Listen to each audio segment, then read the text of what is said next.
Alright, what's going on, everybody? This is Trudger MC, and today I thought it would be time to talk about a subject I've been meaning to talk about for a long time. And that is collecting, and how much is too much, how much is not enough, and how do you manage something like this without going overboard?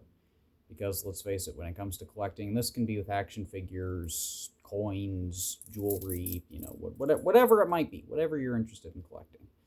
There can be a problem to where you think of, oh my goodness, I have to get everything. I want this, and I want this. You just get a whole list together. And then there's also the factor of you look at your credit card statement, you look at your bank account, you're like, I spend way too much money on that. I don't have enough money for anything else. And so that can be an issue because, let's face it, a lot of people that get into the collecting industry or the collecting hobby, as it were, just about everyone that does it, let's face it, we're not like super rich billionaires that can dump millions of dollars into just a couple things. It's not like that. So there has to be some kind of a balance. And so we're going to be talking about the money aspect of it, but we're going to be talking about other factors. And these factors help me with making decisions, but they also might help you. They might not. I have no idea. I just thought, here are the things that make sense to me. Here's what I use, and maybe this will help someone else. So if it happens to help you, cool. We're going to jump on into it. And the first things that I look for, there are really two things that I start off with. And the first thing that I look for when something drops, whether it's a new action figure or, whatever it might be, the first thing that I look for is my personal affinity for the character or franchise or whatever it might be. I look at, let's say there's a new Spider-Man figure that Hasbro makes. Let's just use Spider-Man as an example. I'm like, oh, I like Spider-Man. If I didn't like Spider-Man, I probably wouldn't care. I mean, if I didn't even know who he was, I'd be like, hey, he's a red and blue guy with these big white eyes and like spider motif. I don't know what that's about. But because I like the character of Spider-Man, I'm like, okay, so Spider-Man, there's that. That is one of the biggest things that I look for, is the thing of, do I actually have a personal interest in the character? Now, I understand that sometimes you see an action figure, you're like, I don't know what that is, I don't know who that is, but that's cool, and I have to get that. And I understand that. It's just that I use the affinity thing, that's what I call it anyway, as a means of being like, okay, if I don't have some sort of guideline, I'm going to get literally everything, okay? So I use affinity as a big guideline of, do I actually have an interest in the character or not? And if I don't, then I most likely will pass on it, just as a default thing.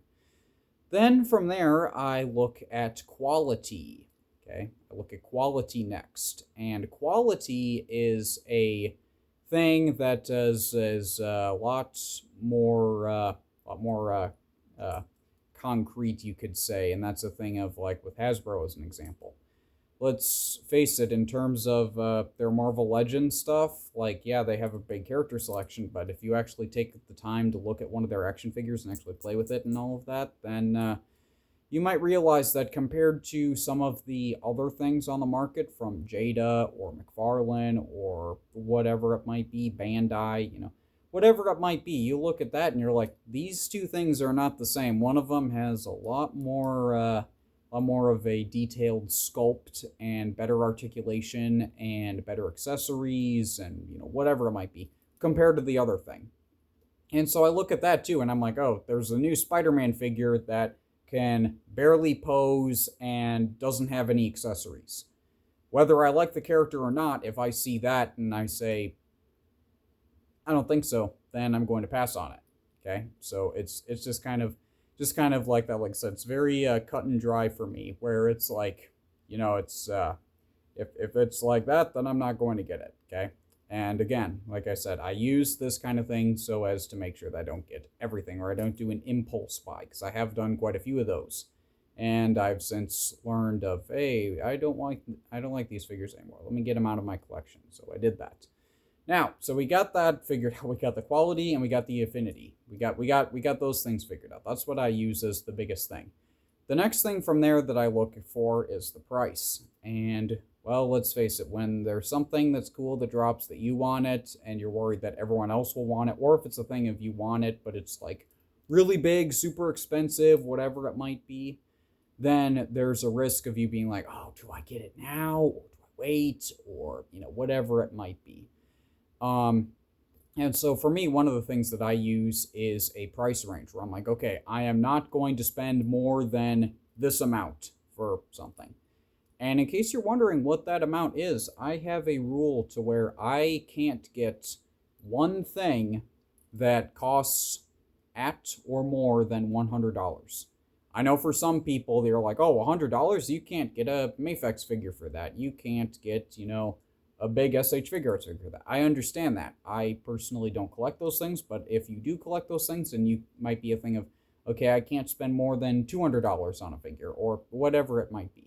I understand that some things are more expensive than others. I'm not saying that you are not allowed to do that if that's something that you're interested in collecting. I'm just saying that for me, I am way too paranoid about running out of money to where it would be like, okay, I am not going to do that. Otherwise, I will buy like 50,000 things that are $200 a piece and I'll have no money, which would be a problem. Yeah, that's the thing that I have as a price range. And like I said, the $100 thing, that's what works for me. If you are even worse at it than I am, maybe I'm not sure. I'm just saying that if you're also cautious about spending money and all of that, then you might be a thing of, I'm not going to spend more than $50 at a time, or whatever it might be.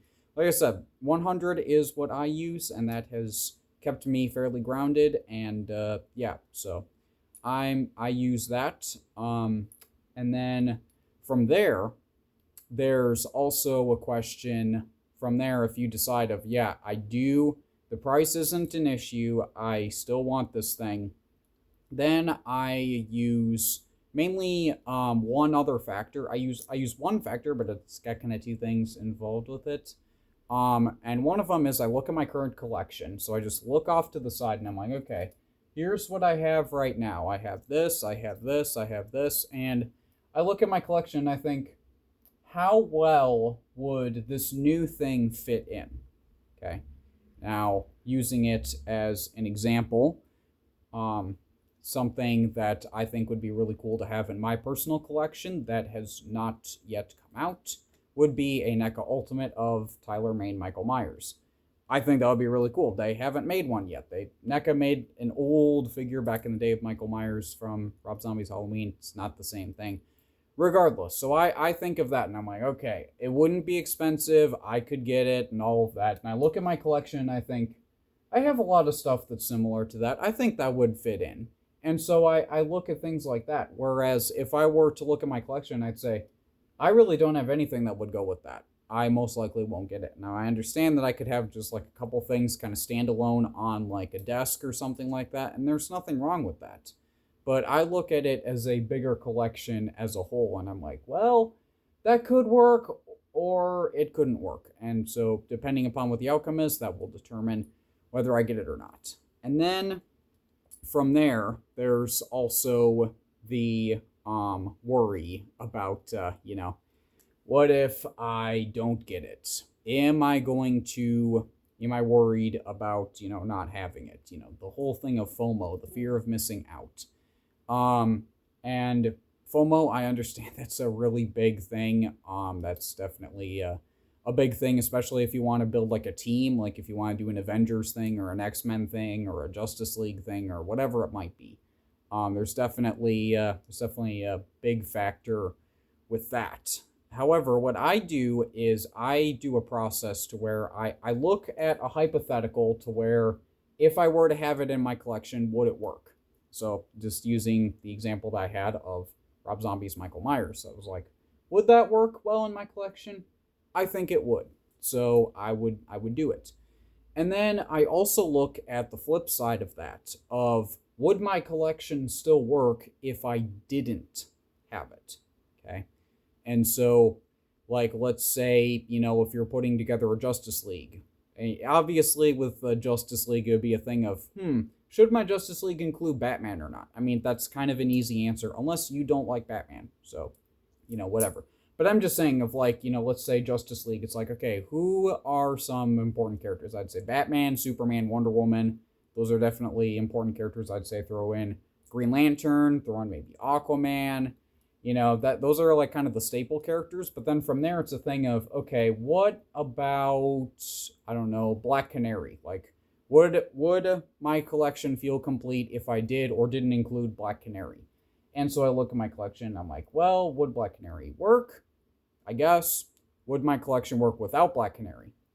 And then you can decide from there. I don't personally collect Justice League type stuff, at least not yet. But yeah. So I use factors like that. I look at it and I'm like, okay, if I were to have this, how would it look? And if I were to skip on it, how would it look? Okay. I use those kinds of factors. And I understand that there are exceptions to that, to where there's one thing that you get that you're like, oh my goodness, I have to get that. Okay. There's no question about it. I have had that happen before. Okay. There was a figure that came out and it hit my local Meijer and I was like, I have to get that. And that was the Art the Clown based off of the first Terrifier movie. And I got that and I was like, oh, that's so cool. But then I saw an opportunity for me to get this figure, which was a figure that I admittedly wanted more. And when I saw that I could get this for a good price, I actually sold off the old one that I had so I could get this one. Okay. Now, am I saying that every time you get something new, you have to sell off your entire collection? I'm not saying that. I'm saying that you should look at something and decide of, like with the Art the Clown here, is it worth keeping both the original one and this one? And for me, I decided no. I was like, I already have one on the way that's in a pre-order that's going to come out sometime. Still waiting on the Art and Little Pale Girl 2-pack, but regardless. So I was like, I already have that on the way, and I want this one. So is it really worth having another one on there? And I decided if that would be cool, I guess, for some people, but not for me. Okay? And there was stuff like that. Okay? Another thing that I used, let's say that you're starting out a collection. You're like, I want to do something. What do I do? Well, for instance, when I started my collection of NECA horror figures, one character that I knew I absolutely had to have on my shelf in some way was Jason Voorhees. And I went to a store that actually had a whole bunch of NECA figures on display, and they had a lot of Jason figures. And I saw all of the options there, and I was like, man, I really don't know. And so I used the affinity and quality assessment. And so I was like, okay, well, I like Jason from this movie, but not that one. Okay, like for instance, they had Jason from Part 2, and very famously, Jason has a very different look in Part 2, and I was like, okay, I don't know if I want that figure to represent Jason Voorhees, because he doesn't even have the hockey mask or anything like that. I was like, okay, probably not that one. And then I was looking at other stuff, and I was like, okay, maybe that one, I don't know. And then I was looking at the quality, and I was like, okay, which one, because these are all basically the same price, which one do I think would stand out the most on my shelf, would be the most bang for my buck, however you want to put it. And out of all the ones that they had there, I kept circling back to this New Blood one, and I was like, he's got so much detail with like the ragged clothes and the exposed bone, and even though it wasn't visible in the box, I knew he had the exposed spine and all of that, and I was like, this is too cool for me to pass up, and he's tall and all of that, so if I stand this on my shelf, I think that's a pretty good representation of the Crystal Lake Slasher. So I got that, and I was like, you know what? I took him out of the box, and I was like, you know what? This is pretty cool. I'm happy with my purchase. And had I gotten a different figure, would I have been as happy? Maybe. Maybe not. I'm not sure. But I looked at the one that I had, and I stood it on my shelf, and even, because this was one of the first ones that I got, was this one here. Even after I got some other ones, and my collection kept growing, I looked back to the New Blood Jason, and I was like, he really holds up well with a lot of these other ones. Could I say that about some of the other ones? Who's to say? I didn't get them, but I'd say that I'm happy with what I got. And so, it's just kind of a simple little example of my process and what's involved with that. It's taken me a while to organize all my thoughts and all of that, and so I was like, you know what? Let's just do it. Let's just say all the stuff that's on my mind. So I did, and I figured to illustrate the point of excess, why not wear a whole bunch of rings? And so I was like, man, why not? Why not? Let's just go with that. But yeah, that's about it. So I'm done here, but I am curious to know. Let me know in the comments. What do you think of this? Do you agree with my list? Do you disagree with my list? Do you think of those aren't good factors at all? I think you should do da da da da da, whatever it might be. However, the good thing about toy collecting like this is that it's subjective, and what works for me might not work for you. What works for you might not work for me. It's that kind of thing, okay? We don't have to be jerks about it. We don't have to agree and disagree on absolutely everything, okay? Believe me, I understand, okay? But what I do want to know is what works for you. And tell you what, if something works well for you, I'll be like, hey, cool, go for it. I'm not going to stop you and be like, you're wrong, okay? I'm not here to do that. What I am here to do, though, is help unite the toy collecting community because, let's face it, it's really easy to get divided about stupid stuff like this, to where a new company emerges and some people are like, that's the best company ever. Some people say, I can't stand their products, whatever it might be, okay? I'm just trying to help bring people together. And so if I can do that by just a little bit of rambling and a little bit of personal experience, cool, I'll keep doing it. So let me know what you think now. If you liked my points at all or anything like that, you can leave a like. Like I said, I am curious to know what you think about all of this. If you want to see more content like this, you can definitely subscribe. Stay tuned for other potential stuff like this. Maybe, I'm not sure, but what I do know is that I gotta go, and I will see you all later. Goodbye.